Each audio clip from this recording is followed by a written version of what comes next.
Kabanata 3471 hanggang Kabanata 3480. Kabanata 3471. Agad, binuksan ng cut-off formation na sumasaklaw sa buong Ye Temple, at lumabas ang lahat ng malalakas na miyembro ng youth group ng Ye Temple, maliban kina Shaben at Lin Chi, naroon ang lahat ng malalakas na miyembro ng youth group. Lumabas din ang mga tao mula sa youth group ng Ye Shendian.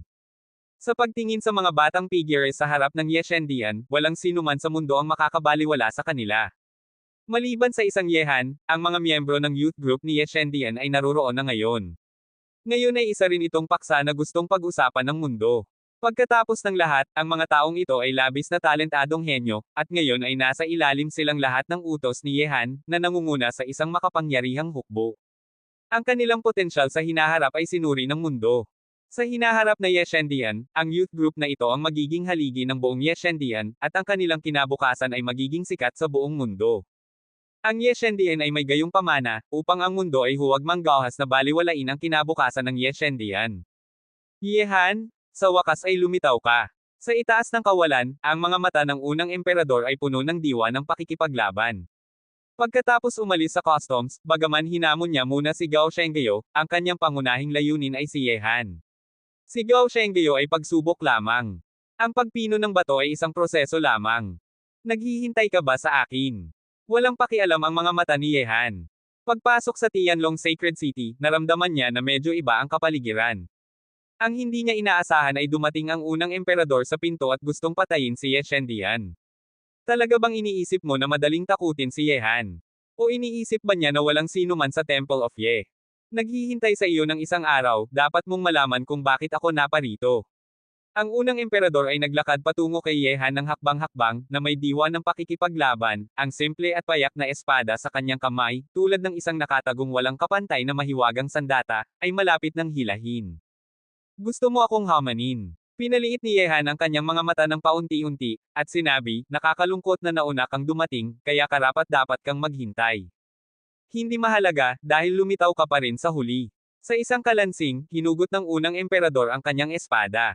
Sa sandaling mahugot ang nakakatakot na espada, naramdaman ng lahat sa mundo ang isang kakilakilabot na presyon mula sa katawan ng espada. Nai-upload ito na ang sinaunang espada ay tila mas nakakatakot kaysa sa mga powerhouse sa Saint Will Emperor Realm. Ang espada na ito ay tinatawag na Nixie, at ito ang pinakamataas na sandata. Yehan, gamitin natin ang espada. Isang umiikot na espiritu ng pakikipaglaban ang sumabog mula sa unang emperador, at ang dugo sa kanyang buong katawan ay tila kumukulo sa sandaling ito. Supreme God's Weapon, narinig ko na nakuha ni Yehan ang Supreme God's Weapon, ngunit hindi ko inaasahan na ang unang emperador ay mayroon ding Supreme God's Weapon. Tila sila na pumasok sa lungsod ng kapalaran ay nakakuha ng gayong nakakatakot na mga sandata. Nagulat ang lahat, nakatitig sa kakaibang Excalibur sa mga kamay ng unang emperador na may nag-aalab na mga mata. Gusto mong hamanin, gaya ng gusto mo.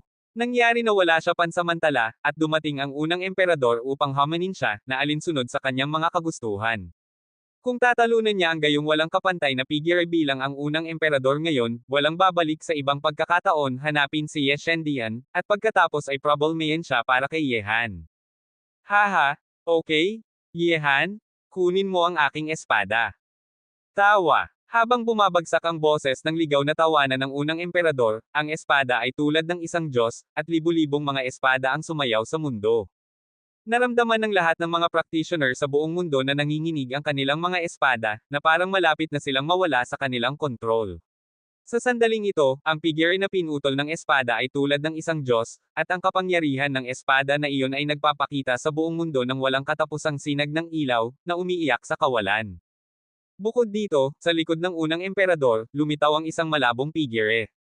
Nagpakita ang figure na ito ng isang walang cap-ares na matapat, kataas-taasang aura na lumampas sa mundo. Tila mas nakakatakot siya kaysa sa unang emperador, at higit pa tulad ng isang Diyos.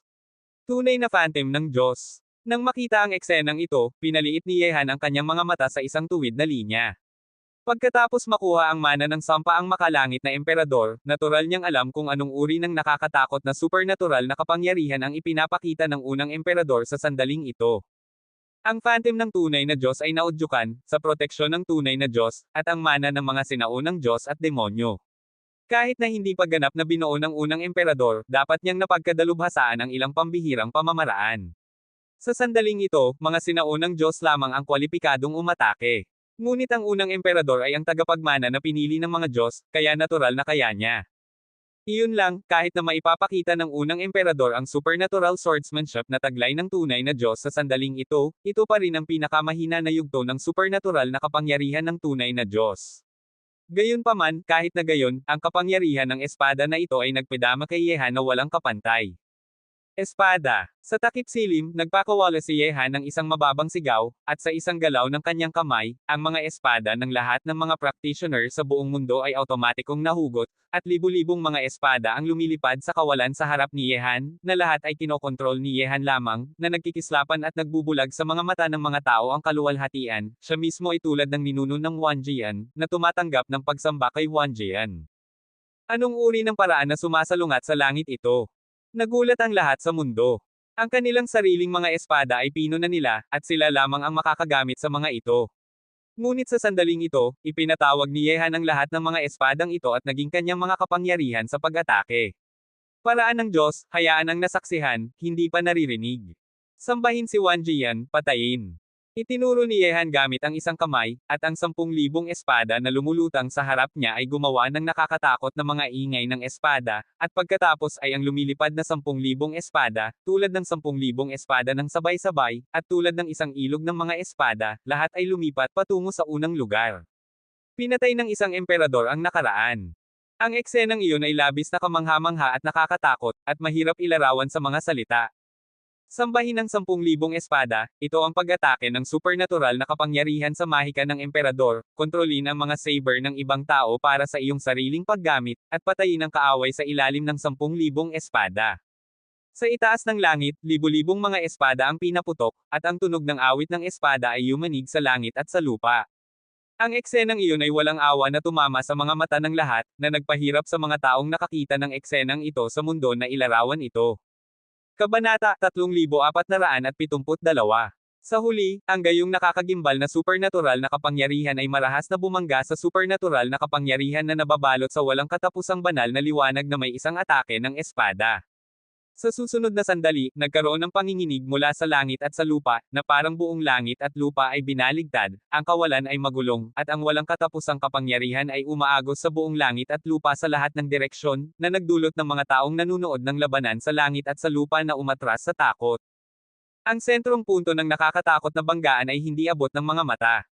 Sa isang sulyap, mayroong walang katapusang mga banal na ilaw na dumadagindong sa lahat ng dako sa mundo, na nagpapahirap na makita. Ding ding ding. Sa isang iglap, isang serye ng pumutok na tunog ng ginto at bakal na parang firecracker ang kumalat sa buong mundo, at libu-libong espada ang sumamba. Sa pagharap sa espadang nababalot sa banal na liwanag ng unang emperador, hindi mabilang na matutulis na espada ang nawasak, at naging mga demonyo pa nga, para sa kawalan.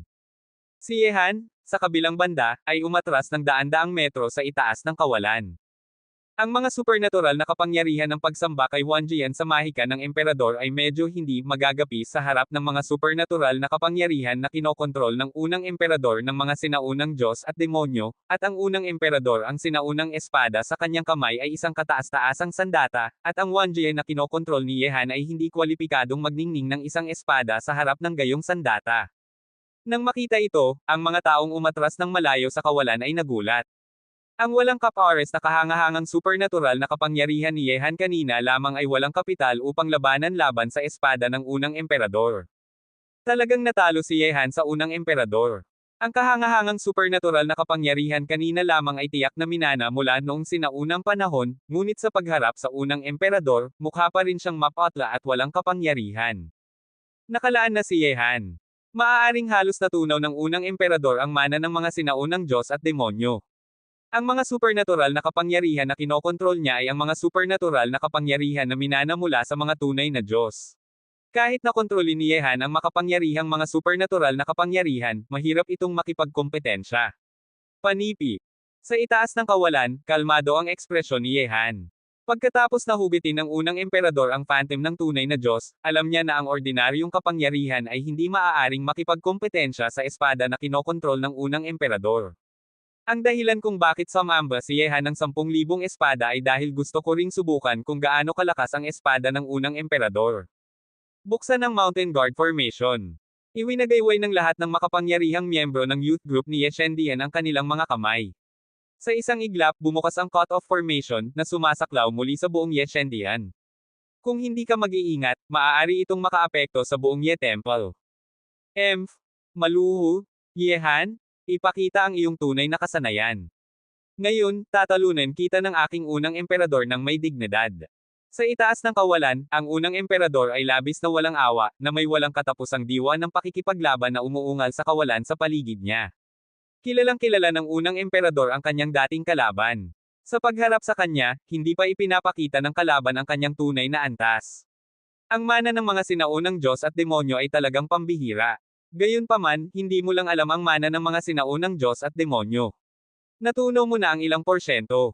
Kung iyon lamang ang maliit na Taoismo kanina lamang, natatakot ako na nakalaan ka pa ring maging unang emperador sa pagkakataong ito. Dahan daw ang lumapit si Yehan mula sa kawalan. Ang unang emperador ay isa na sa 3 kaharian ng God Emperor, ang Zuan God Emperor Realm, ngunit ang kanyang kapangyarihan sa labanan ay malapit sa powerhouse ng Dao God Emperor Realm. Bago niya nakuha ang mana ng mga sinaunang Diyos at demonyo, hindi ito pagmamay-ari ng unang emperador. Ipinapakita nito kung gaano kalaki ang kanyang pagbabago pagkatapos makuha ang mana ng mga sinaunang Diyos at demonyo. Makikita mo sa lalong madaling panahon kung gaano kaakit-akit ang mana ng mga sinaunang Diyos at demonyo. Humakbang ang unang emperador sa kawalan, at sa kanyang tila kalmado na hakbang, lumitaw ang mga mahiwagang runes sa ilalim ng kanyang mga paa. Ang paglitaw ng mga runes ay nagpapakita sa mundong ito na naglakbay sa prehistoric period, at ang mga sinauna at desyerto na puwersa ay kumalat sa buong mundo. Gamitin ang aking katawan upang ipatawag ang mga taon, at gamitin ang aking espada upang sirain ang nakaraan at ang kasalukuyan. Narito ang sinaunang talisman ng tunay na Diyos. Sa loob ng ilang sandali, nang ang sinauna at desyerto na kapangyarihan ay sumasabog, iwinasiwas ng unang emperador ang kanyang espada at pinutol. Pagkatapos, ang mahiwagang mga runes sa ilalim ng kanyang mga paa ay biglang sumabog sa walang katapusang kaningningan, na nagniningning sa mundo. Sa isang iglap, kasunod ng atake ng espada ng unang emperador, isang pumatay na karakter ang lumitaw sa itaas ng ulo ni Yehan. Ang rune na iyon ay baliw na pinindot pababa kay Yehan, at ang mga alon na sumugod mula rito ang nakakagulat na layunin ng pagpatay ay nagpadama ng gulat sa lahat sa mundong ito. Ang layunin ng pagpatay na iyon ay tila nagmula sa kaparusahan sa pagitan ng langit at lupa. Isang sinaunang rune. Pinaliit ni Yehan ang kanyang mga mata sa isang tuwid na linya. Agad, dinobol ni Yehan ang kanyang kapangyarihan sa pakikipaglaban, at lumitaw rin sa kanyang kamay ang Myriad Tribulation Sword. Kahit si Yehan ay hindi nang ahas na maliitin ang kapangyarihan na ipinakita ng unang emperador sa sandaling ito, pataas. Sa pagdedobol ng kanyang kapangyarihan sa labanan, ang kapangyarihan sa labanan ni Yehan ay tumaas sa isang iglap, at iwinasiwas niya ang Myriad Tribulation Sword patungo sa sinaunang talisman, libong mabigat na talam. 1,000 Heavy Blades, isang martial art na nabuo sa pamamagitan ng pagsasanib ng 3 batas ng iba't ibang katangian, ay puno ng walang katapusang kapangyarihan at maaaring buksan ang mundo. Bigla, isang malaking espada na may haba na daan-daang metro ang bumagsak mula sa langit, na parang binubuksan ng isang sinaunang higanti ang langit at ang lupa. Tila hatiin ng espada na iyon ang buong Heavenly Dragon City. Boom! Ang mapurol na epekto at ang paputok na epekto ay nagdulot ng nakakatakot na mga bitek na lumitaw sa kawalan, at isang walang ilalim na bitek ang lumitaw sa lupa. Ang banggaan sa pagitan ng nakakatakot na higanteng espada at ang sinaunang talisman, ang ilang mga cultivator na napakalapit ay agad na napatay, nang hindi man lang nagkaroon ng pagkakataong makatakas. Paano kaya? Isang bibig ng dugo ang lumabas mula sa bibig ng unang emperador, at ang kanyang mga mata na tulad ng espada ay puno ng kawalang paniwala. Ang kinokontrol niya ay isang sinaunang supernatural na kapangyarihan na maipapakita lamang ng mga sinaunang tunay na Diyos. Ang kapangyarihan ng isang killing talisman ay lampas sa mga salita, ngunit winasak ito ng madaling espada ni Yehan. Anong nakakatakot na paghaharap? Anong uri ng swordsmanship ang ginamit ni Yehan kanina lamang? Napakatakot na nasugatan pa nga ang unang emperador. Maaari ba na mas malakas pa rin siya kaysa sa unang emperador? Ang mga mukha ng mga tao sa pagitan ng langit at lupa ay natakot. Ang sinaunang talisman attack ay talagang napakalakas. Sa kasamaang palad, ang iyong unang emperador ay isang point lamang. Wala kang kumpletong kontrol sa sinaunang talisman. Nagtataka ako kung paano ang aking nilikha sa sarili na espada. Kabanata 3473. Gawang bahay. Ang mga mata ng unang Emperador Rujan ay mayroon pa ring pagtataka. Maaari bang makipagkumpetensya ang gawang sarili na swordsmanship ni Yehan sa sinaunang talisman ng sinaunang tunay na Diyos? Unang Emperador, masyado kang sabik para sa mabilis na tagumpay. Kung bibigyan ka ng mas maraming oras upang makuha ang asensya ng talisman, natatakot ako na talagang magiging mahirap na talunin ka. Sa kasamaang palad, masyado kang maagang lumitaw. Umiling si Yehan. Yehan? Talagang nakakagulat na maaari mong harangan ang karakter ng pagpatay sa aking sinaunang talisman, ngunit mayroon pa rin akong galaw upang patayin ang karakter sa sinaunang talisman, langit, pagkabigo. Hindi matanggap ng unang emperador, at hindi niya matanggap ang isa pang pagkabigo, at ang kakilakilabot na sinaunang Ron ay muling sumikat sa mundo. Sa sandaling iyon, nakita ng lahat ang isang malaking salitang kamatayan, na lumilitaw sa tuktok ng langit. Mula sa isang salitang iyon, puno ito ng isang walang kapares na siksik, kamatayan na tulad ng kapangyarihan na nagpupuna sa lahat ng nabubuhay na nilalang. Ang sinaunang talisman, ito ba ang supernatural na paraan na kontrolado ng sinaunang tunay na Diyos? Nanginig ang lahat, at agad nilang tiningnan si Yehan. Maaaring sirain ng kabilang partido ang sinaunang talisman kanina lamang, ngunit ngayon. Bagaman malakas ang talisman, nakalulungkot na masyado kang mahina. Walang pakialam ang ekspresyon ni Yehan. Nang humakbang siya pasulong, kumikislap ang kawalan tulad ng tubig, ngunit himalang nawala si Yehan sa kumikislap na kawalan.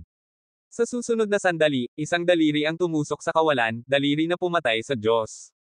Itinuro ito, sinisira ang lahat, ang katawan ng unang emperador ay lumipad ng pabalik na parang isang saranggola na may putol na tali. Kasing lakas ng unang emperador, ang kamangha-manghang talento na minana mula sa mga sinaunang Diyos at demonyo, ay natalo pa rin ni Yehan sa sandaling ito. Ang ganitong uri ng resulta ay nag-iwan sa nakakagulat na karamihan sa mundo na hindi makapagsalita. Talagang hindi nila maisip na si Yehan, na walang pagkakataong lumaban sa simula pa lamang, ay madaling talunin ang No. Emperador. Kahit na, nakuha ng unang emperador ang mana ng mga sinaunang Diyos at demonyo, at napagkadalubhasaan ang mga supernatural na kapangyarihan na tanging mga sinaunang Diyos at demonyo ang maaaring gumamit. Ngunit sa pagharap kay Yehan, nabigo pa rin ang unang emperador, at hindi man lang nagdulot ng anumang pinsala kay Yehan. Mayroong napakalaking pagkakaiba sa pagtatapos, kaya iginiit niya mula sa simula na matatalo si Yehan ng unang emperador, at si Yehan ay babawasan sa wala. Ang mga sumusuportang papel ng iba pang apat na walang kapantay na karakter, na kabilang sa nakaraan ng panahon ni Yehan, lahat ay namula habang nagulat. Malakas at malakas pa rin ang binata na iyon. Akala ng lahat na siya ay takot, at mabibigo, ngunit sa huli, ginamit ng kabilang partido ang kanyang makapangyarihang lakas at hindi kapani-paniwalang mga resulta upang bigyan ang lahat sa katotohanan ng isang tahimik na sigaw, sampal. Tila, si Yehan pa rin si Yehan. Ang kanyang lalim ay hindi isang bagay na mahuhusgahan ng mga short-sighted na tao na tulad natin. Maraming tao ang tumawa ng mapait. Ang labanang ito ay talagang tuktok ng henerasyon ng kabataan sa Gods and Demons continent. Gayunpaman, ang agwat sa lakas sa pagitan ng dalawa ay napakalaki. Ang unang emperador, na inaasahan ng lahat, ay talagang napakalakas. Sa kasamaang palad, ang binata na nagpaisip sa lahat na mabibigo siya ay mas baluktot. Kahit na ang unang emperador na nakakuha ng mana ng mga sinaunang Diyos at demonyo ay hindi maaaring harapin ang kalaban ngayon. Totoo na nagkakamali ang mga taong tulad natin. Gayunpaman, kung sasabihin mo na ang kinabukasan ng unang emperador ay hindi kasing ganda ni Yehan, natatakot ako na walang maniniwala dito. Ang unang emperador ay ang kahalili na kinikilala ng mga sinaunang Diyos at demonyo. Ang kanyang kinabukasan ay higit sa lahat ni Yehan. Higit sa lahat ng nabubuhay na nilalang, umakyat sa trono ng Diyos at maging isang tunay na Diyos, ngunit walang gayong background si Yehan. Tama, minamaliit namin si Yehan, ngunit maaaring hindi kinakailangang katumbas ni Yehan ang hinaharap na mayroon ng unang emperador. Bagamat nakuha ng unang emperador ang mana ng mga sinaunang Diyos at demonyo, dapat niyang hawakan lamang ang ibabaw sa ngayon, kaya siya ay natalo sa mga kamay ni Yehan. May katuturan. Kapag ganap ng natunaw ng unang emperador ang mana ng mga sinaunang Diyos at demonyo, si Yehan ang dapat mabaigo. Sa kawalan, mayroon pa ring ilang mga tao na nagpumilit sa kanilang sariling pananaw at naniniwala sa kanilang sariling pananaw at paghatol. Bagamat nanalo si Yehan, sa kanilang opinyon, pansamantala lamang ito. Gayunpaman, hindi binigyang pansin ni Yehan ang mga boses na ito. Isang grupo ng mga ordinaryong tao na hindi malinaw na nakikita ang katotohanan, ayaw kumilala ng mga pagkakamali, at bulag na sumasamba sa mga Diyos. Tulad ng alam ng lahat, ang mga Diyos ay nagmumula rin sa mga ordinaryong tao. Gaano kahirap para sa mga taong may mga ugat ng karunungan sa mundong ito na maging isang Diyos. Ang mana ng mga sinaunang Diyos at demonyo, pagkatapos ng kanyang naranasan sa Temple of Destiny, matagal nang hinamak ni Yehan ang ganitong uri ng mana, at hindi siya nag-abalang kunin ang ganitong uri ng mana. Ang kanyang daan tungo sa pagiging isang Diyos, at maging ang daan sa paglampas sa mga Diyos, ay magiging siya ay lumakad ng hakbang-hakbang sa kanyang sarili. Sinabi ko na bagaman malakas ang talisman, masyado kang mahina, at lumitaw ka ng maaga. Marahil ay gusto mong talunin ako ng walang pasensya. Sa kasamaang palad, dahil lamang sa iyong pagkainip na natalo ka sa akin muli, malamig kamay. Sa itaas ng kawalan, tiningnan ni Yehan ang unang emperador ng walang pakialam. Nang marinig ito, itinaas ng unang emperador ang kanyang ulo at tiningnan si Yehan, totoo na maaga akong dumating, ngunit kahit na gayon, sapat na akong malakas ngayon, bakit natalo pa rin ako sa iyo? Anong uri ng supernatural na kapangyarihan ang isinagawa mo kanina lamang? Siyempre ginawa ko ito sa aking sarili. Walang emosyong sabi ni Yehan. Ang mana ng mga sinaunang Diyos at demonyo ay maaaring ang pinakamakapangyarihang kayamanan sa mundo sa paningin ng iyong unang emperador. Sa pamamagitan nito, hindi ka malalampasan sa mundo. Walang pagkakataong ihambing dito, ngunit sa kasamaang palad, nakalimutan mo na ang mga sinaunang Diyos, tulad din sila sa atin, mula sa isang mortal na katawan, mula sa isang mahinang katawan, hanggang sa posisyon ng Diyos na tinitingala ng lahat ng nabubuhay na nilalang, sa huling pagsusuri, lahat sila ay nagbago mula sa mga mortal tungo sa tinatawag na mga Diyos, at mas naniniwala ako sa aking sarili pagdating sa pagtitiwala sa kanila. Hindi nagsinungaling si Yehan. Ang natatanging kasanayan na sa wakas ay tumalo sa unang emperador ay talagang nilikha niya. Ang martial art na nawala sa manipis na hangin ay nilikha ni Yehan sa pamamagitan ng pagsasanib ng 5 batas ng parehong katangian. Ang Horror Demigod Finger ay isang nakakatakot na martial art na nilikha ni Yehan sa pamamagitan ng pagsasanib ng 4 na batas ng iba't ibang katangian. Upang talunin ang unang emperador, ginamit lamang ni Yehan ang 2 set ng martial arts na nilikha niya upang talunin siya. Kabanata 3474. Bukod dito, sa kasalukuyang lakas ng unang emperador, hindi pa nito nararating ang punto kung saan magagawa siyang tretuhin ni Yehan ng may tunay na antas.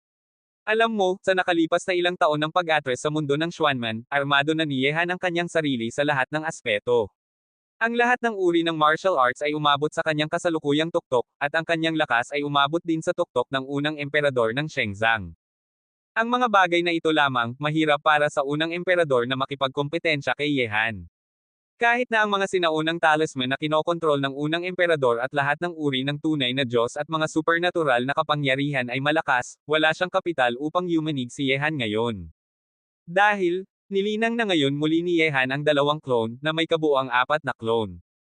Kapag ang 4 na clone na ito ay humarap kay Yehan mismo sa parehong oras, maiisip ng isa kung gaano ito katekot. Bukod dito, ang 4 na clone ay maaari ring payagan si Yehan na quadruple ang kanyang kapangyarihan sa labanan sa isang iglap, na isang hindi maiisip na eksena. Sa kasalukuyan, kahit na hindi alam ni Yehan mismo, kung gagamitin niya ang mga pamamaraang ito sa lahat ng direksyon, kung gaano kamangha-mangha ang kanyang kapangyarihan sa labanan. Self-created martial arts, ang aking unang emperador ay marangal, na may walang kapares na talento, at kinilala ng tunay na Diyos at minana mula sa mga sinaunang Diyos at demonyo. Gayunpaman, ang aking nakamit at natutunan ay hindi maaaring tumugma sa iyong yeye. Ang martial art na nilikha mismo ni Han. Sa kawalan, tumangala ang unang emperador sa langit at tumawa ng baliw. Sa pagkakataong ito, lumabas siya na may malalaking ambisyon, upang bumalik muli sa tuktok at talunin si Yehan, ngunit sa huli ay natuklasan niya na ang lakas na ipinagmamalaki niya ay pareho pa rin ng harapin si Yehan. Mahina. Nakuha niya ang mana ng mga sinaunang Diyos at demonyo, at kahit na ang martial arts na nilikha ng kabilang partido ay hindi siya mapigilan, at muling nabigo. Umalis na tayo, huwag kang lumitaw muli sa harap ko bago ka magkaroon ng ganap na lakas. Walang pakialam si Yehan, tinalo ang unang emperador, at ngayon ay hindi siya makakuha ng labis na pananibik, dahil ang layunin ni Yehan ay lumampas na sa antas na hinahabol ngayon ng unang emperador at iba pa. Sinusubukan pa rin ng unang emperador at iba pa na talunin si Yehan, ngunit paano si Yehan? Nilalayo na niya ang mas mataas na kalaban, Emperor Shengdao, Emperor Shenglan, at maging ang mas mataas na layunin. Ngunit ang mga layunin ng unang emperador at iba pa ay hindi pa gaanong ambisyoso. Yehan? Hindi tatanggapin ng aking unang emperador ang pagkatalo, sa susunod, babalik ako muli. Ibinaba ng unang emperador ang kanyang ulo, ang kanyang titig na tulad ng espada ay puno ng walang katapusang diwa ng pakikipaglaban, siya pa rin ang unang emperador ng Protoss, at pa rin ang mapagmataas at hindi nagpapatalo na unang emperador. Naghihintay ako sa iyo. Umalis ang unang emperador, dala ang kahihiyan ng isa pang pagkatalo. At sa pagkakataong ito rin ang unang pagkakataon na natalo ang unang emperador kay Yehan sa harap ng mga tao sa mundo. Bagamat tinalo siya ni Yehan ng maraming beses sa lungsod ng kapalaran, hindi ito kumalat sa mundo, malaman. Gayunpaman, kahit natalunin siya ni Yehan muli, hindi mawawala sa unang emperador ang kanyang diwa ng pakikipaglaban. Siya ang unang emperador, ang unang tao ng mga Diyos, at ang pinakamayabang na tao sa mundo. Tiyak na hindi siya matatalo sa ilang pagkabigo ng. Sa kabaligtaran, pagkatapos maranasan ng isa pang pagkabigo, lalo lamang titibay ang unang emperador. Kung lumapit muli ang kalaban kay Yehan sa susunod, maiisip na tiyak na titibay siya sa oras na iyon. Bumalik si Yehan sa Yeshendian, at ngayon na nagpabuti na siya sa lahat ng aspeto ng kanyang martial arts, handa na rin si Yehan na umalis para sa walang hanggang Ruoshui. Gayunpaman, bago pumunta sa Wuxian Ruoshui, kailangang samahan ni Yehan si Yeqing at ang mga batang babae ng ilang sandali, at pagkatapos ay pumunta sa Tiandao Mountain, at pumunta rin sa Xinwu Academy. Pagkatapos nito, oras na para umalis patungo sa walang hanggang Ruoshui. Kaya sa susunod na 10 araw, hindi umalis si Yehan sa Yeshendian, hindi umalis sa Tianlong Peak, at nagpakasawa sa kahinahunan ng mga babae sa buong araw, at paminsan-minsan ay personal na ginagabayan ang paglilinang nina Chenkyo at Chenzon. Gayunpaman, ang ganitong uri ng masasayang araw ay darating sa isang dulo, ang puntong ito, mararamdaman ng lahat ng mga batang babae, kaya sa loob ng 10 araw na ito, lahat sila ay naglagay ng buong horsepower, at nakipaglaban sila ng husto sa isang walang pagod na lalaki hanggang sa sila ay pagod na, naubos. Alam nilang lahat na sa sandaling umalis si Yehan sa pagkakataong ito, maaaring tumagal ng mahabang panahon upang bumalik, at napakaraming taon na, gusto nilang lahat ng isang anak, kahit na wala si Yehan, mayroon pa rin silang espiritual na ikabubuhay. Gaano kakatagal lalabas sa pagkakataong ito? Sumandal si Zhou Yuner sa mga braso ni Yehan, na hinahayaan ang kanyang katawan na mas malapit sa kanya, at nag-aatubiling sinabi. Hindi ko rin alam. Nagbigay ng mapait na ngiti si Yehan, hinaplos ang magandang buhok ng lalaki sa kanyang mga braso, at sinabi, Yuner, nakapagpasya na ako noon pa man tungkol sa gagawin ko sa pagkakataong ito. Ito ay isang bagay na dapat gawin, kung hindi ko ito gawin, kung hindi ako magtagumpay, palagi akong magkakaroon ng panghihinayang sa aking puso. Bagaman natubili ako, hindi ko man lang gustong makita kang may anumang panghihinayang sa iyong puso. Gawin mo ito, sinusuportahan kita, kahit anong gawin mo. Mahigpit na niyakap ni Zhou Yuner ang leeg ni Yehan, at may pagmamahal na sinabi. Kabanata 3475. Salamat, ang pinakadakilang kaligayahan ko, Yehan, na mayroon kayong lahat sa buhay na ito. Kinabukasan, umalis si Yehan sa Temple of Ye ng mag-isa nang hindi nagdadala ng kahit sino sa kanya, at umalis din si Yehan sa mundo ng Taoiste sa isang clone, kasama ang clone na ito sa Temple of Ye, ang mga alagad ng Temple of Ye ay maaaring pumasok anumang oras. Pagsasanay sa mundo ng Taoista. Ano ang iyong mararanasan dito? Hindi mahuhulaan ni Yehan na kung talagang nasa panganib siya at hindi na makabalik, kung gayon maraming tao sa mundo ng Taoista ang sumunod sa kanya, at magduruse sila ng hindi makatwirang mga sakuna. Siyempre, may iba pang mga layunin si Yehan sa pag-iwan ng isang clone. Nang una siyang pumasok sa lungsod ng kapalaran, nag-iwan si Yehan ng isang clone sa labas. Bilang karagdagan sa pagpapalam sa clone na mag-recruit ng mga alagad sa Central God Realm upang maghanda para sa pagpasok ni Yehan sa Central God Realm, gusto ring tingnan ni Yehan kung talagang namatay ang Diyos. Kaya magpapatuloy ba ang doppelganger? Kung naruroon pa rin ang Avatar, kung gayon hindi lamang may isang buhay si Yehan, kahit na mamatay siya sa labanan, maaari siyang buhayin sa Avatar. Siyempre, lahat ng ito ay mga ideya ni Yehan, at hindi pa niya kailanman sinanay ang mga ito. Bukod dito, hindi maaaring ipagsapalaran ni Yehan ang kanyang buhay upang magsanay sa kanila. Gayunpaman, kailangang gumawa muna si Yehan ng sapat na paghahanda, paano kung talagang posible ito. Pagkaalis sa Yeshendian, unang nagpunta si Yehan sa Shenzhou Xinwu Academy. Sa pagkakataong ito, hindi ko alam kung kailan siya babalik. Kailangang bumati si Yehan sa Xinwu Academy. Hindi tatayo sa tabi si Xinwu Academy. Pagkatapos pumunta sa Xinwu Academy, sumugod muli si Yehan patungo sa Tiandao Mountain. Kinailangan ding pumunta ni Yehan sa lugar ni Daozo, at hindi nilayon ni Yehan na itago ang gagawin ni Daozo sa pagkakataong ito. Nang muli siyang dumating sa Tiandao Mountain, hindi bumati si Yehan sa Bull Rider, Chen Yi, at Xi Yiran, at dumiretso sa Body Realm, sa labas ng kubo na mukhang isang paraiso. Master! Lumakad si Yehan sa kubo, lumapit sa likod bahay, tumingin sa likod ng matanda na nagdidilig pa rin ng gulayan, at saludo ng may paggalang. Nang marinig ito, ibinaba ni Daozo ang kettle sa kanyang kamay, lumingon, tumingin kay Yehan na may isang uri ng ngiti, at sinabi, ang alamat na iyon, mula sa mga sinaunang panahon hanggang sa kasalukuyan, ay hindi pa naitala at napatunayan sa kasaysayan, at walang sinuman ang nagawang pumasok dito. Sa pinakamalalim na lugar, walang nakakaalam kung mayroon talagang pasukan sa reincarnation doon. Lahat ng ito ay isang alamat lamang, naisip mo na ba talaga, at gustong sumugod. Nang marinig ito, medyo nagulat si Yehan. Bago pa man niya sabihin ito, alam na ng ninuno ng Taoist tungkol dito. Ang mahiwagang kapangyarihang ito ng propeta ay talagang hindi ka panipaniwala. Hindi ka dapat magulat. Kapag nahawakan mo ang paraan ng langit, magagawa mong makuha ang ilang bagay sa lumipas na mga taon sa iyong mga kamay. Ngumiti ng may kabaitan si Daozo, gayunpaman, bagaman nakita ko ang mga sekreto ng langit sa mga taong ito, ngunit hindi ko makita ang higit pa, kaya anong uri ng mga pagbabago ang mangyayari sa iyong paglalakbay? Hindi ko alam. Master, dumating ang alagad na ito sa pagkakataong ito upang sabihin sa Master ang tungkol sa bagay na ito. Huminga ng malalim si Yehan at sinabi, anuman ang uri ng mga paghihirap na maaari mong maranasan sa bagay na ito, hindi kailanman susuko ang alagad na ito. Hehe, pumasok ka sa reincarnation. Mula noong sinaunang panahon hanggang sa kasalukuyan, maaari kang maging ang unang taong nangangahas na gumawa ng gayong desisyon. Gayunpaman, pagkatapos pumasok sa reincarnation, hindi madaling lumabas sa reincarnation. Nakangiti si Daozo, ngunit mula sa harap niya nakita ni Yehan ang isang bakas ng pag-aalala sa mga mata ng mga higanti. Nanatiling tahimik si Yehan. Sa bagay na ito, hindi siya atres sa anumang paraan. Dahil nakapagpasya ka na, hindi kita pipigilan. Mayroon akong isang bagay dito na maaaring makatulong sa iyo sa iyong paglalakbay. Kunin mo ito. Nang makita kung ano ang kinuha ng ninuno ng Taoista, kinuha ito ni Yehan ng Mausisa. Ito ay isang itim na bato, at mayroong isang nakakatakot na masamang espiritu dito na labis na nagpagulat kay Yehan. Napakalakas na masamang espiritu. Yumanig ang puso ni Yehan. Ito ay isang ghost stone. Nakuha ko ito nang hindi sinasadya sa pampang ng mahinang tubig. Ito ay bihira sa mundo. Lahat ng kasamaan ay hindi magagapi. Sige na, huwag kang mag-alala sa mortal na mundo.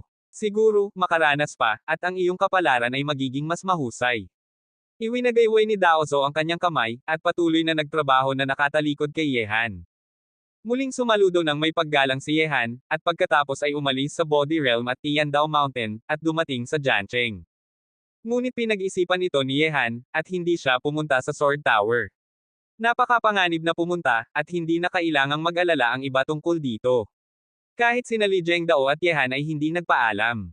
Pagkatapos, naglakbay si Yehan sa daan patungo sa walang hanggang mahinang tubig ng mag-isa, at syempre, naroon din ang demonyong santo na si Suzaku na naninirahan na sa kanyang katawan. Ang walang hanggang Roushoy ay matatagpuan sa lupain ng mga kanluraning demonyo, at ito ay nasa isang napakalayong lugar ng kanluraning mga demonyo. Kahit sa mga demonyo, kakaunti ang nang-ahas na tuklasin ang lugar na iyon. Para pumunta sa Infinite Roushoy upang maranasan ang mga demonyo, imposible kay Yehan na gamitin ang kanyang orihinal na anyo. Kapag nalaman ng mga demonyo ang tungkol sa kanya, tiyak na mapapahamak siya. Pagkatapos ng lahat, maraming pagkamuhi sa pagitan ni Yehan at ng mga demonyo.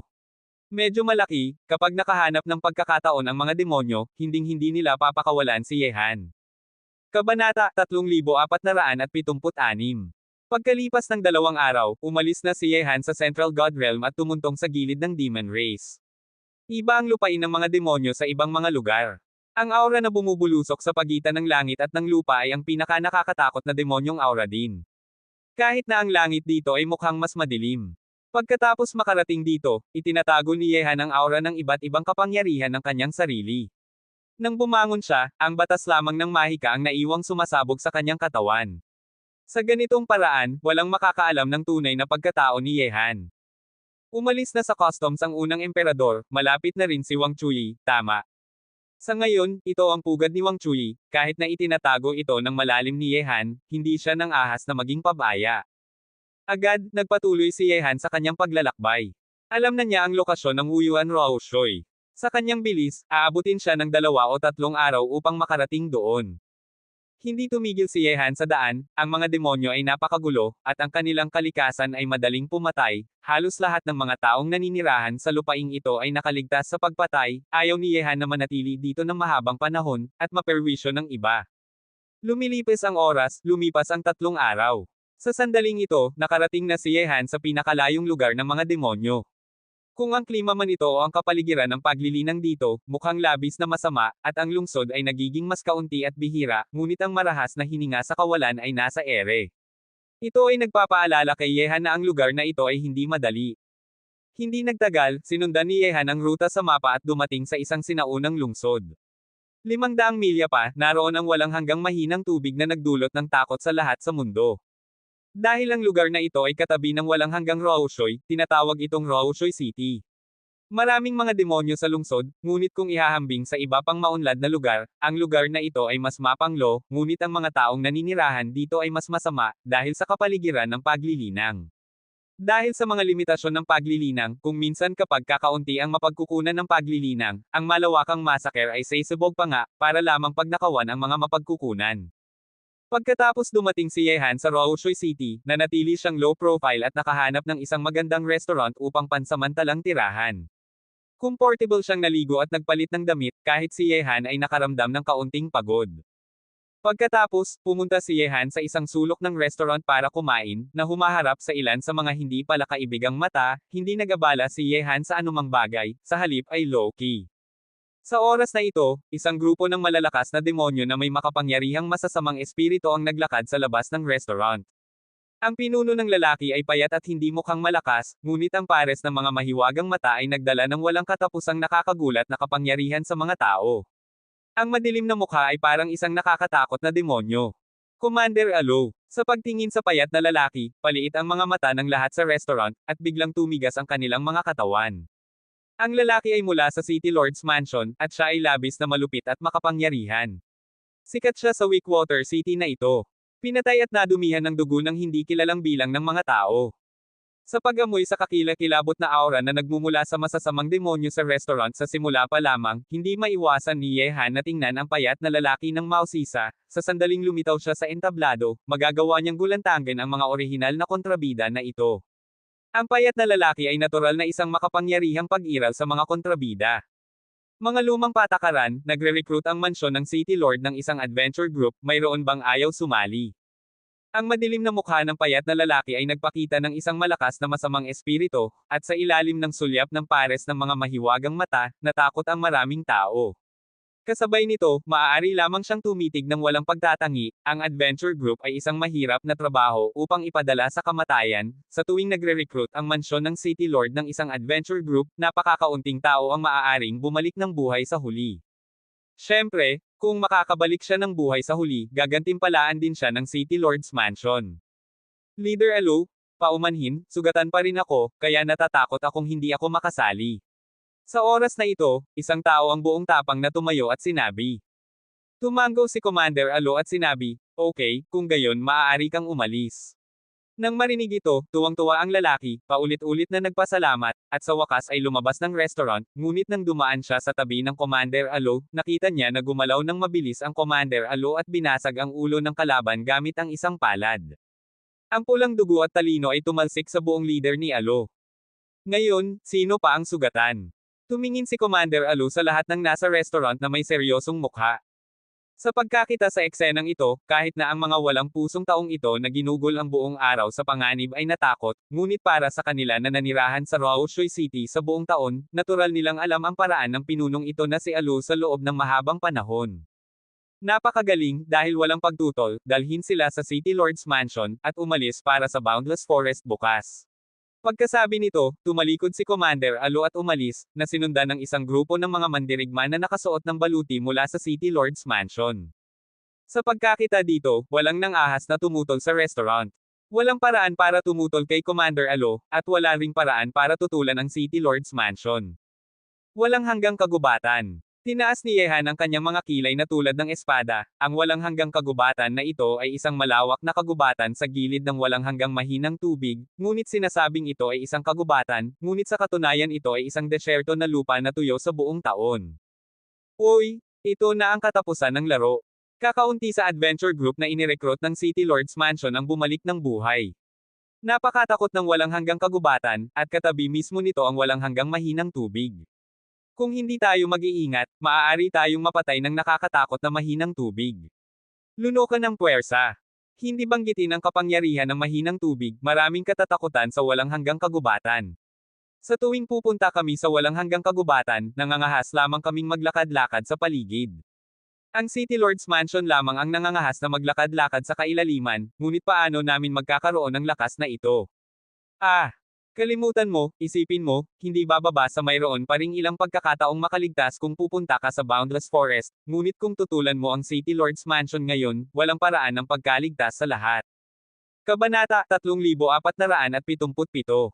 Ang mga nag-aatubiling tao ay bumangon ng isa-isa, at lumabas sa restaurant sa ilalim ng bantay ng armadong mga mandirigma sa City Lords Mansion.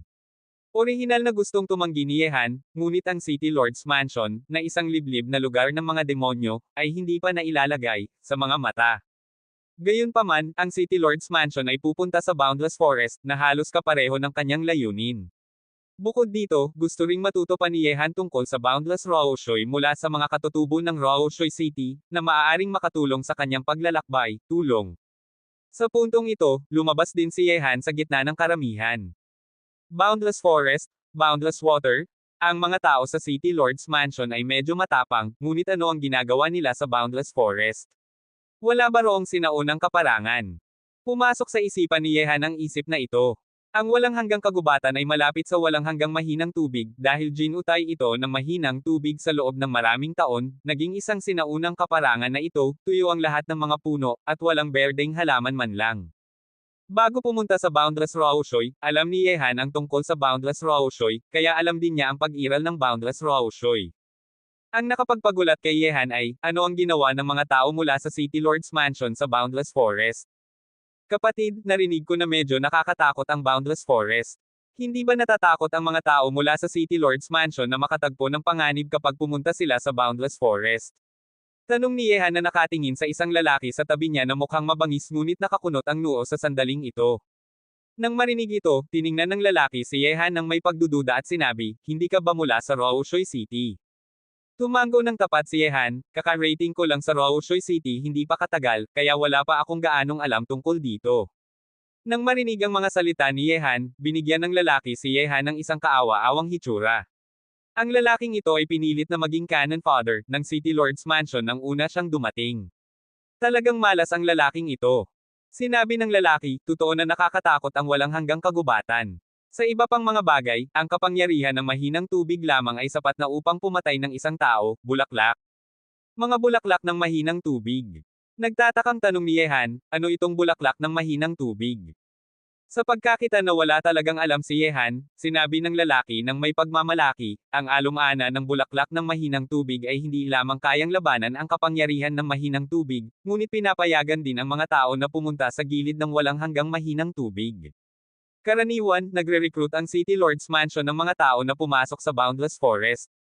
Para sa mahinang bulaklak na ito. Bakit ka pupunta sa gilid ng walang hanggang mahinang tubig? Hindi mo ba narinig na walang makakalapit sa walang hanggang mahinang tubig maliban sa mga napakalakas at higanti? Dahil ang bulaklak ng mahinang tubig ay maaaring tumubo sa walang hanggang kagubatan, maaari nitong kontrahin ang kapangyarihan ng mahinang tubig. Posible rin ito, ngunit kahit na nakuha ng mga tao sa City Lords Mansion ang Roushoy Flower, kaya pa rin bang payagan ng Roushoy Flower na ito na pumunta sila sa walang hanggang Roushoy? Marahil sa pagkakita sa mga pagdududa ni Yehan, sinabi ng lalaki. Sa bulaklak ng mahinang tubig, maaari ka lamang pumunta sa gilid ng walang hanggang mahinang tubig, at imposibleng lumalim pa. Ang walang hanggang mahinang tubig ay libu-libong beses na mas nakakatakot kaysa sa walang hanggang kagubatan. Ang City Lords Mansion syempre, imposibleng makapasok ang mga tao sa walang hanggang mahinang tubig. Gayunpaman, ang walang hanggang mahinang tubig ay isa sa 3 dakilang Jedi sa lupain ng mga Diyos at demonyo. Ito ay nakakuha ng hindi kilalang bilang ng malalakas na tao. Ang ilan sa kanila ay sawi at maaaring mailibing sa walang hanggang tubig. Mahinang tubig, gayunpaman, bagaman patay na sila, ang kanilang mga bagay ay dapat pa ring nakaimbak sa mahiwagang singsing. Kung makukuha mo ang mga mahiwagang singsing na ito sa gilid ng walang hanggang mahinang tubig, ito ay magiging isang malaking kapalaran. Nang marinig ito, medyo naintindihan ni Yehan. Ang mahiwagang singsing sa bibig ng lalaki ay tulad ng zoomy ring sa katawan ni Yehan. Ito ay isang espasyo para sa pagtatago ng mga bagay, ngunit mayroon itong ibang pangalan. At ang City Lord's Mansion ay nagpunta sa walang hanggang kagubatan, upang makuha ang bulaklak ng Raoshoy. Gusto lang nitong umasa sa proteksyon ng bulaklak ng Raoshoy upang pumunta sa gilid ng walang hanggang Raoshoy upang kumita ng kapalaran. Walang interes dito si Yehan. Nakakuha siya ng napakaraming magagandang bagay sa lungsod ng kapalaran, at ang anumang kinuha niya ay magiging napakahalaga. Kapatid, dumating ka sa Raoshoy City para magsanay, tama. Tiningnan ng lalaki si Yehan at nagtanong. Ang kasalukuyang mababaw na lakas ni Yehan ay ang unang yugto ng dakilang demonyong hari, ngunit sa kanyang edad, maaari siyang maisulong sa unang yugto ng dakilang demonyong hari. Ang Raoshoy City ay maaaring ituring bilang isang henyo. Sinabi ni Yehan, narinig ko rin ang tungkol sa walang hanggang mahinang tubig, kaya gusto kong pumunta rito upang tumingin. Tinapik ng lalaki si Yehan sa balikat at sinabi, okay lang na sumulyap, ngunit kung gusto mong pumunta sa Waxian Raoshoy, pinapayuhan kitang talikuran ang ideya. Napakatakot doon. Walang paraan upang makapasok sa kailaliman ng walang katapusang mahinang tubig. Sinasabi ng alamat na mayroong isang pasukan sa impyerno sa kailaliman ng walang katapusang mahinang tubig. Maraming masasamang espiritu na hindi makapasok sa impyerno ang nakatira sa kailaliman ng walang hanggang mahinang tubig. Naroon ang tunay na Jedi. Hindi mo ba sinabi na mga alamat lang ang mga ito? Maaari ba itong totoo? Tanong ni Yehan ng kalmado. Sinabi ng lalaki, kahit na ito ay isang alamat lamang, mayroong dahilan para dito, ngunit naniniwala kami ng mga tao sa Raoshoy City. Narinig ko na nakakita ang ilang tao ng pagkakaroon ng masasamang espiritu sa pampang ng Raoshoy, ngunit hindi maaaring umalis ang masasamang espiritu sa walang hanggang mahinang tubig. Tubig, kung hindi, natatakot ako na ang ating Raoshoy City ang unang magdurusa. Upang ilagay ito ng tahasan, narinig ko na hinahanap ng City Lord's Mansion ang bulaklak ng Wickwater sa pagkakataong ito, ngunit ginamit ito upang pahabain ang buhay ng isang malaking tao. Sarili. Sa oras na ito, isa sa panig ni Yehan ang biglang nagsalita, at nagbigay kay Yehan, ang dalawang bumps, na ito na walang alam, ng napakaliit na tingin. Magpatuloy ng buhay. Nang marinig ang dalawang salitang ito, lumiit ang mga mata ng lalaki sa tabi ni Yehan, maaari ba na may isang taong nalasan ng mahinang tubig? Sa sandaling natapos siyang magsalita, isang tingin ng takot ang sumilay sa mga mata ng lalaki. Napakatakot ng lason ng mahinang tubig. Maaari itong tawaging lason na walang solusyon sa mundo, para lamang mag-detoxify ng mahinang tubig. Hindi ka bobo. Ang taong nagsalita kanina lamang ay nagsabi. Ang isang taong kwalipikadong malason ng mahinang tubig ay ganap na hindi maiisip na malakas. Mayroong dalawang paraan upang malason ng mahinang tubig. Isang paraan ay ang taong mismo. Personal kong ipinasok ang walang hanggang mahinang tubig, kaya naman ako ay nalason ng mahinang tubig, at ang isa pa ay uminom ako ng mahinang tubig ng hindi ko alam, ngunit kahit alin, ang taong nalason ng mahinang tubig ay tiyak na isang hindi maiisip na dakilang tao. Kabanata 3478. Tumango ang lalaki. Totoo iyan. Kahit na uminom siya ng mahinang tubig nang hindi niya alam, paano kaya magiging mababa ang katayuan ng isang taong malalason ng lason na ito? Pagkatapos ng lahat, napakahirap kunin ang mahinang tubig. Nang marinig ang sinabi ng dalawa, biglang kumislap ang isang maliwanag na ilaw sa mga mata ni Yehan, at sinabi niya, ang ibig ninyong sabihin dalawa ay nagagamot ng bulaklak ng mahinang tubig ang lason ng mahinang tubig. Siyempre. Tumango ang lalaki at sinabi, bagaman ang lason ng mahinang tubig ay kilala bilang lason na walang solusyon sa mundo, ang bulaklak ng mahinang tubig ay tama lamang, ngunit ang mga kondisyon ng pagtubo ng bulaklak ng mahinang tubig ay napakahirap, kahit na sa walang hanggang kagubatan. Ito ay napakabihirang, at sa pagkakataong ito ang City Lord's Mansion ay pumunta sa Boundless Forest upang hanapin ang mga bulaklak ng Raoshoy, at maaaring hindi posible na mahanap ang mga ito. Nang marinig iyon, ang kislap sa mga mata ni Yehan ay lalong tumindi, na talagang isang sorpresa. Sa orihinal, iniisip pa rin ni Yehan kung paano mahahanap ng walang hanggang mahinang tubig ang solusyon sa lason ng mahinang tubig sa katawan ni Qin Wu Dao. Sa hindi inaasahang pangyayari, ang mahinang bulaklak na ito ng tubig ay naging susi sa detoxification. Bulaklak ng mahinang tubig. Kumulat ang mga sulok ng bibig ni Yehan sa isang matalim na arko. Ang bagay na ito, determinado siya. Kahit sino ang gustong kumuha nito, depende sa kung sasang-ayon ba si Yehan o hindi. Ito ay upang tulungan si Qin Wu Dao na alisin ang lason ng mahinang tubig at ibalik siya sa kapangyarihan ng henyo. Ang tanging pag-asa ng katawan. Hindi nagtagal, sa ilalim ng bantay ng armadong puwersa ng City Lord's Mansion, sa lalong madaling panahon ay dumating ang lahat sa City Lord's Mansion. Ang City Lord's Mansion sa harap nila ay napakalaki, ngunit tulad ni Yehan, na nakakita na ng marami, ang maliit na City Lord's Mansion na ito masyadong maliit ang gobyerno. Sa loob ng City Lord's Mansion, mayroong mabigat na binabantayang mga tropa, na maaaring ituring na mabigat na binabantayan. Pagkatapos dumating dito si Yehan at ang iba pa, lumakad ang isang binata na puno ng malamig at masamang aura. Sa pagkakita sa taong ito, sama-samang ibinaba ng lahat sa paligid ni Yehan ang kanilang mga ulo. Young Master. Yumuko ang isang lalaki na nakasuot ng baluti at sumaludo. Tiningnan ng binata si Yehan at ang iba pa na may madilim at malamig na titig, at sinabi, ito ba ang mga master na ipinatawag upang pumunta sa walang hanggang kagubatan? Oo, Young Master. Si Commander Alo ay nasa lungsod pa rin na patuloy na nagtitipon ng mga eksperto upang pumunta sa walang hanggang kagubatan. Tumango ang binata, tiningnan niya ang grupo ng mga tao sa harap niya, at walang pakialam na sinabi, wala akong pakialam kung voluntaryo o pinilit ka, ngunit dahil narito ka, dapat mong malaman na walang paraan, kaya mas mabuting wala kang ibang mga bagay. Isip, ang matapat na paggawa ng mga bagay para sa aking City Lord's Mansion ay makikinabang sa iyo pagkatapos, kung may sinumang manggahas na sumuway, dapat mong malaman kung ano ang mangyayari.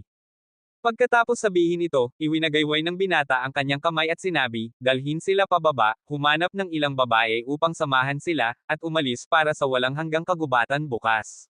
Sino ang taong ito? Hinawakan ni Yehan ang kanyang ilong at tumingin sa malamig na binata na umalis. Nang marinig ito, itinaas ng lalaki sa tabi ni Yehan ang kanyang ulo at sinabi sa isang mababang boses. Pinapayuhan kitang maging mas matapat dito, ang lalaki kanina ay ang Young Lord ng City Lord's Mansion, na nagngangalang Shihan, at ang kanyang mga pamamaraan ay labis na malupit. At ang kanyang lakas ay labis ding nakakatakot. Minsan ay may isang magandang babaeng monghe na naakit sa kanya, ngunit pagkatapos paglaruan niya ng 3 araw at 3 gabi, pinalibutan siya isa-isa ng mga kampa ng City Lord's Mansion.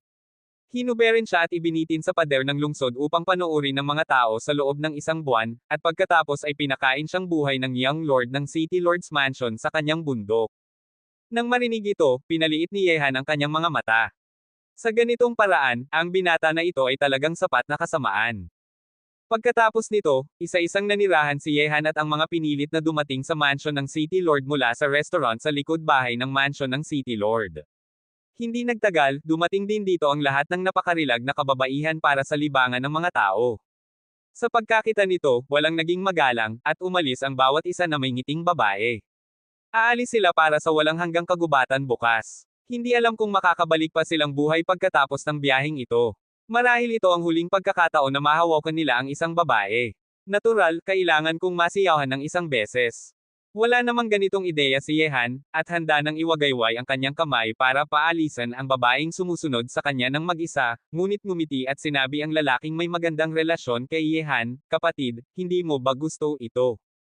Magpapahinga na ako. Umiling si Yehan. Oy, salamat kapatid sa pagpapaalis sa akin. Pagkatapos magsalita, agad na umalis ang lalaki kasama ang 2 babae sa kanyang mga bisig. Sa pagkakita nito, nagmukhang naghihinanakit ang babaeng sumunod kay Yehan kanina. Bata at gwapo si Yehan, na may pambihirang alindog, natural na gusto niyang sundin ang pangunguna ni Yehan. Sa pagkakita nito, natigilan si Yehan, at pagkatapos ay ngumiti siya ng mapait at umiling, at pumasok sa silid na pagmamay-ari niya. Bukas, pupunta siya sa walang hanggang kagubatan upang hanapin ang bulaklak ng mahinang tubig. Kailangang gumawa si Yehan ng isang magandang plano, ngunit sa sandaling makita niya ang bulaklak ng mahinang tubig, hindi ito isusuko ni Yehan, kahit na tumanggi ang City Lord's Mansion, paano kaya ilalagay ni Yehan ang maliit na City Lord's Mansion na ito sa kanyang mga mata? Naamoy na ni Yehan kanina lamang. Sa malaking City Lord's Mansion na ito, mayroon lamang 3 powerhouse sa realm ng Demon Emperors. Dapat ay nasa pagitan sila ng unang antas na Demon Emperor at ang 2nd antas na Demon Emperor. Hindi kayang bantaan sila ng mga malalakas na lalaking ito. Yehan. Ang unang antas na Demon Emperor hanggang sa 2nd antas na Demon Emperor ay katumbas ng 3 kaharian ng unang yugto, gitnang yugto, at tuktok na yugto ng Emperor Shenzang. Paano makapagbibigay ng banta ang gayong lakas kay Yehan? Ang ika-4 na antas na Demon Emperor hanggang sa ika-6 na antas na Demon Emperor ay katumbas ng maaga, gitna, at tuktok na yugto ng Holy Dao Emperor. Ang ikapitong antas na Demon Emperor hanggang sa ikasyam na antas na Demon Emperor ay katumbas ng maaga, gitna, at tuktok na yugto ng Holy Wheel Emperor. Hindi nagtagal, darating ang susunod na araw. Muling tinawag ang lahat at dumating sa plaza ng City Lord's Mansion. Sa ngayon, may daan-daang tao na nagtipon dito, maliban kay Yehan at sa kanyang grupo. Muling pinilit ni Commander Alo ang ilang tao na pumunta sa City Lord's Mansion. Bagamat walang gustong gumawa ng ganitong uri ng trabaho dito, ngunit walang nang ahas na labanan ang City Lord's Mansion. Kabanata 3479. Hindi nagtagal, muling lumitaw ang Young Lord ng City Lord's Mansion na nakilala ni Yehan kahapon. Sa ilalim ng kabilang partido ay isang itim na bundok na mukhang lobo ngunit hindi lobo. Mukha itong labis na mabangis at marahas. At sa likod ng Young Master ng City Lord's Mansion, mayroong isang lalaking nasa edad na at Commander Alo. Ang dalawang taong ito ay dalawa sa tatlong malalakas na lalaki sa kaharian ng Devil Emperor na naamoy ni Yehan kahapon. Commander Alo ang lakas ng lalaking nasa edad na ay nasa kaharian ng unang antas na Devil Emperor, at ang lakas ng isa pang lalaking nasa edad na ay nasa kaharian ng pangalawang antas na Devil Emperor. Para sa walang hanggang kagubatan, ayokong magsalita pa ng anuman, ngunit sinasabi ko pa rin ang parehong bagay. Taos puso kong ginagawa ang mga bagay para sa City Lord's Mansion. Pagkatapos, ang iyong mga benepisyo ay hindi mapapawi.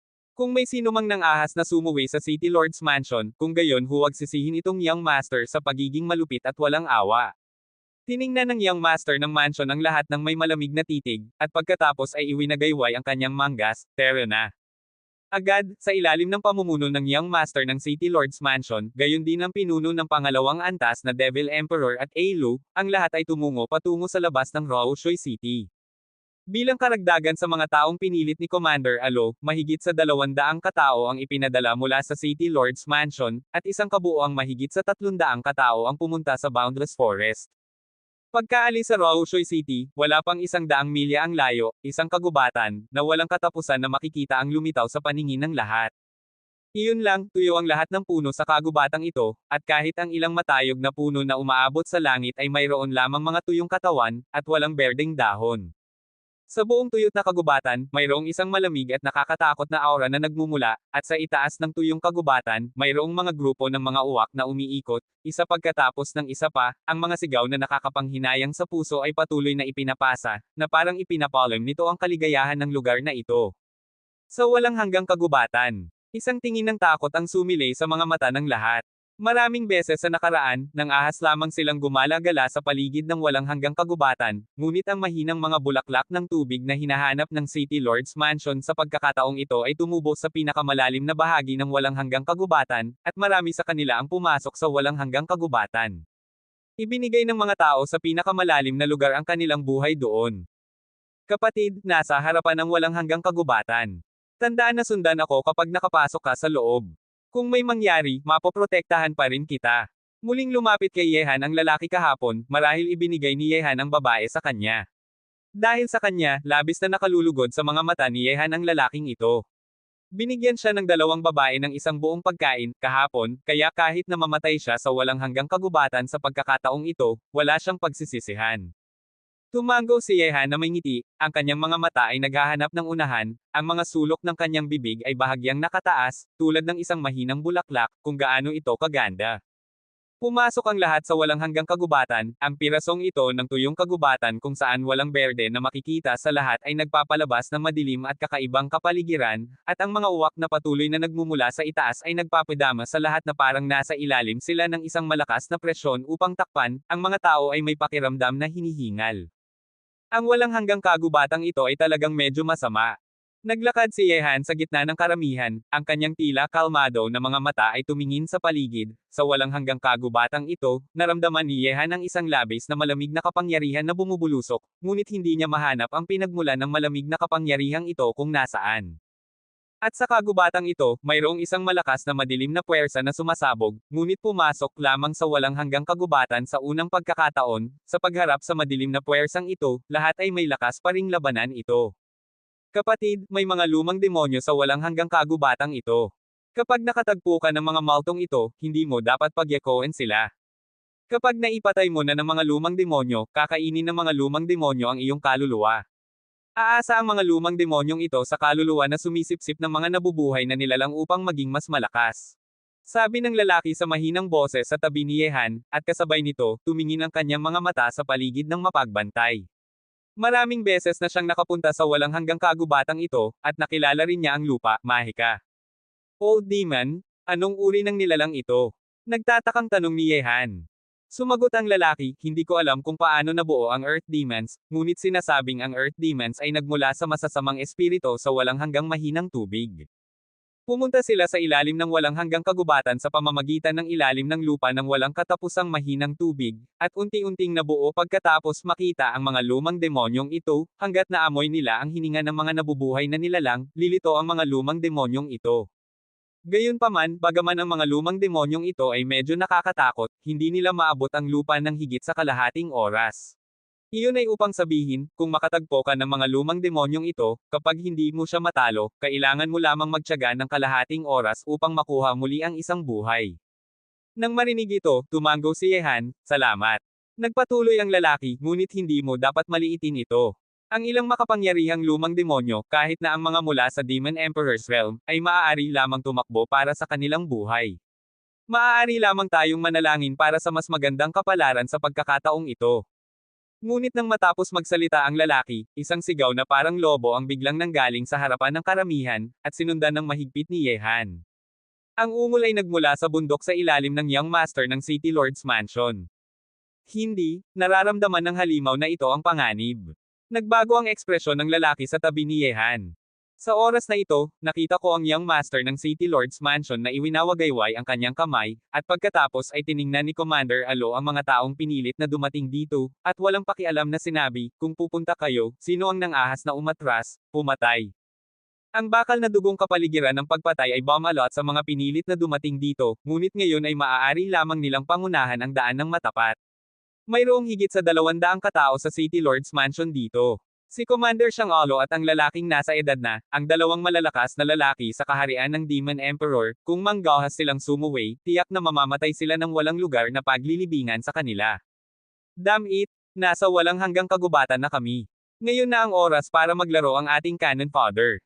Sabi ng lalaki na may masungit na mukha, at maaari lamang niyang sundin ang karamihan, si Yehan ay natural na kabilang sa kanila, nararamdaman niya, habang patuloy silang lumalalim sa walang hanggang kagubatan, ang madilim na kapangyarihan na kumakalat sa hangin ay tumitindi, at maraming tao ang gumagamit ng kanilang panloob na kapangyarihan upang kontrahin ito. Ngunit walang nararamdaman si Yehan, pagkatapos ng lahat, ang pisikal na katawan ni Yehan ay umabot na sa yugto ng pagpapatunay ng tao, ngunit ito ay katumbas ng antas ng sinaunang sandata ng emperador. Young Master, papalapit na kami sa gilid ng walang hanggang kagubatan. Napakapanganib ng lugar na ito. Mangyaring huwag lumayo masyado sa akin. Pinaliit ng lalaking nasa edad na ang kanyang mga mata at tumingin kay Yehan at sa iba pa na nangunguna, at pagkatapos ay sinabi sa Young Master ng City Lord's Mansion sa tabi niya. Kung gayon ay naroon si Uncle Yan, ngunit sa pagkakataong ito pumasok kami sa walang hanggang kagubatan, magtatagumpay lamang kami at makukuha ang bulaklak ng mahinang tubig, gaano man kalaki ang presyo. Malamig na sabi ng Young Master ng City Lord's Mansion. Ang malaking taong iyon ay nagtatag ng isang maayos na relasyon, at ang tagumpay ng City Lord's Mansion ay malapit na. Sinabi ng lalaking nasa edad na, Young Master, mangyaring makatiyak, sa aking paghihintay, pagdaragdag ng malalakas na tao mula sa Magic Capital, hindi mahirap. Ngayon ang mga tao mula sa Magic Capital ay naghahanap sa amin ng tulong. Ito ay isang kaloob ng Diyos. Dapat nating pangalagaan ito ng mabuti, ang mga tao ng Devil City ay pumasok sa walang hanggang kagubatan ngayon, kailangan lang nating tulungan silang makuha ang bulaklak ng weak water, ngunit ang kahulugan ng City Lord ay hayaan ang Young Master na mas makipag-ugnayan sa batang babae mula sa Devil City. Kabanata 3480. Nang marinig ito, isang bakas ng pagkahumaling ang lumitaw sa malamig na mga mata ng Young Master ng City Lord's Mansion. Ang babae mula sa Devil's Capital ay ang direktang inapo ng dakilang taong iyon. Kung kaya niya, Young Master, mangyaring makatiyak, mas alam namin ang Boundless Forest kaysa sa kanila, at gagawa ako ng mga pagkakataon para sa Young Master. Sabi ng lalaking nasa edad na may ngiti. Salamat, Uncle Yan. Isang malakas na pagnanasa ang lumitaw sa mukha ng Young Master ng City Lord's Mansion. Talagang gusto niyang makuha ang babaeng iyon. Ang pangkat ng higit sa 300 katao ay patuloy na sumulong, at si Yehan, isang grupo ng Cannon Fodder, ang nanguna. Habang lumalalim sila, unti-unting naging pangit ang mga mukha ng maraming tao, dahil ang madilim na kapangyarihan na pumupuno sa lugar na ito ay papalapit na, umabot sa limitasyon ng kanilang makakaya. Ito ang pinakamalalim na lugar na pinuntahan ko sa walang hanggang kagubatan. Kung pupunta pa ako, tiyak na mamamatay ako. Sabi ng lalaking nasa tabi ni Yehan na may mapait na ekspresyon sa kanyang mukha. Dapat ang mga ito ang kapangyarihan ng mahinang tubig. Iniisip ni Yehan sa kanyang sarili, sa daan, patuloy niyang iniisip ang madilim na kapangyarihan sa mundo, at sa loob ng madilim na kapangyarihang ito, mayroong isang malakas na kaagnasan. Ang kapangyarihan ng pagkakatugma at pag-assimilate ay dapat ang kapangyarihan ng mahinang tubig, na kumakalat mula sa walang hanggang mahinang tubig. Dahil mismo sa kapangyarihan ng mahinang tubig na ang walang hanggang kagubatan ay naging isang tuyong kagubatan na walang tumutubong talim ng damo. Hindi maganda. Sa sandaling ito, bahagyang sumimangot si Yehan, at tiningnan siya ng lalaking nasa tabi niya at sinabi, "Anong problema?" "May gumagalaw," sabi ni Yehan, na nakakunot ang noo. "Bakit hindi ko naramdaman?" Naghinala ang lalaki. Gayunpaman, sa sandaling ito, sa tuyong lupa sa paligid ng lahat, ang mga guhit ng itim, tulad ng itim na usok, ay lumitaw mula sa lupa ng walang kabuluhan. Sa sandaling lumitaw ang mga itim na usok na ito, mabilis nilang ginapos ang kapaligiran. Ang demonyong master. Sa isang iglap, sunod-sunod na dumating ang mga hiyawan. Ang mga demonyong master na iyon na nababalot sa itim na usok, sa loob ng ilang hininga, ay tila naubusan ng dugo mula sa kanilang mga katawan, na nag-iwan lamang ng isang patong ng balat at buto. Labis na nakakatakot. Hindi, ito ay Old Demon, lumitaw na ang Old Demon. Sa pagkakita nito, nagulat ang mga mukha ng lahat, at nagmamadali silang umatras. Ang mga aalis ay papatayin ng walang awa. Sa likuran, tumayo si Commander Alu na may malamig na mukha. Ang aura ng unang antas na demonyong hari na powerhouse ay tila mas nakakatakot kaysa sa mga Earth Demon na iyon, at ang mga gustong umatras ay tumigil kaagad. Ito ba ang lumang demonyo na iyon? Pinaliit ni Yehan ang kanyang mga mata upang tingnan ang mga itim na puwersa na tumago sa katawan ng tao. Mula sa mga puwersang ito, naramdaman niya ang isang labis na masamang aura. Ang paglitaw ng mga lumang demonyo ay agad na gamulat sa buong pangkat. Gayunpaman, hindi gaanong mga lumang demonyo ang lumitaw sa unang pagkakataon, 12 lamang o higit pa, ngunit nilamon ng mga lumang demonyong ito ang higit sa 10 tao sa sandaling lumitaw sila. Ang kanyang kaluluwa ay mahirap bantayan, at pagkatapos lamunin ang kapangyarihan ng kaluluwa, ang Old Demon baba ay unti-unting nagiging mas malakas. Sa isang iglap, si Yehan at ang iba pang Cannon Fodder, na pinilit na pumunta sa Boundless Forest ay sumali sa labanan, na nakikipaglaban sa mga lumang demonyong iyon na lumamon sa kanilang mga kaluluwa, ngunit ang mga lumang demonyong ito ay walang entidad, tulad lamang ng isang purong puwersa pareho ito sa katawan, at ito ay pabago-bago, madalas na humuhukay sa lupa. Hindi madaling alisin ang mga Earth Demon na ito. Gayunpaman, sinimulan ni Yehan at ng iba pa ang isang labanan sa Old Demon, habang ang City Lord's Mansion at iba pang mga powerhouse ay nanunood pa rin sa labanan mula sa likuran, na walang ipinapakitang intensyon na gumawa ng isang hakbang. Ang mga taong ito na nirecruit mula sa Roushoy City ay orihinal na ginamit bilang cannon fodder para sa kanila, at ang kapangyarihan ng City Lord's Mansion ay hindi dapat sayangin ngayon. Tanging kapag natagpuan ang mga bulaklak ng Roushoy, kikilos ang kapangyarihan ng City Lord's Mansion. Sa pagkakita nito, isang malamig na ilaw ang sumilay sa mga mata ni Yehan. Gayunpaman, hindi mahirap para kay Yehan na alisin ang mga Earth Demon na ito. Ang batas ng Thunder, ang batas ng Nether, ang batas ng Apoy, at ang sining ng Good Fortune ay lahat ng mga tago na nemesis.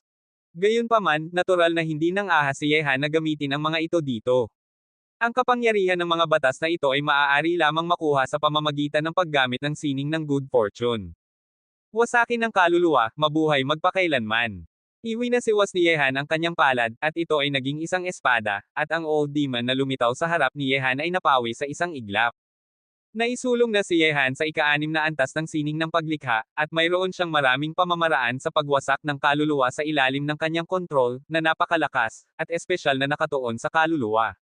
Bagaman ang mga Earth Demon na ito ay walang pisikal na katawan, mayroon silang isang masamang kapangyarihan ng kaluluwa, at ang mga Earth Demon upang kainin ang mga kaluluwa ng mga nilalang ay upang palakasin ang kanilang masasamang kaluluwa.